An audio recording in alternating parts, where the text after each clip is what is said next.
સર્વપ્રથમ તો સમગ્ર દેશના જે લોકો આતુરતાથી છેલ્લી ત્રમત્રમથી રાહ જોઈ રહ્યા હતા કે પશ્ચિમ બંગાળમાં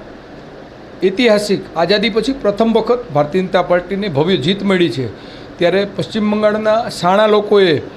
જે ભવ્ય જીત એટલે કે રાષ્ટ્રવાદ અને વિકાસની રાજનીતિથી પ્રેરાઈ અને ભવ્ય જીત મળી છે, સાથે સાથે પોંડિચેરી અને આસામમાં પણ ભવ્ય જીત મળી છે, ત્યારે આજે ભારતીય જનતા પાર્ટી રાજકોટ જિલ્લા દ્વારા અત્રે કાર્યાલય ખાતે ખાસ આપ સૌ જાણો છો કે આ દેશના પ્રધાન સેવક આદરણીય નરેન્દ્રભાઈ મોદી સાહેબે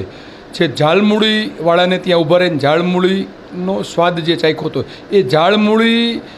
વિતરણ કરી અમારા કાર્યકર્તાઓ ઝાલમૂળી સાથે મીઠાઈથી રાહદારીઓના મોં મીઠા કરાવી સાથે આતિશબાજી કરી અને અત્રે જિલ્લા કાર્યાલય ખાતે ભવ્ય ઉજવણી થવાની છે.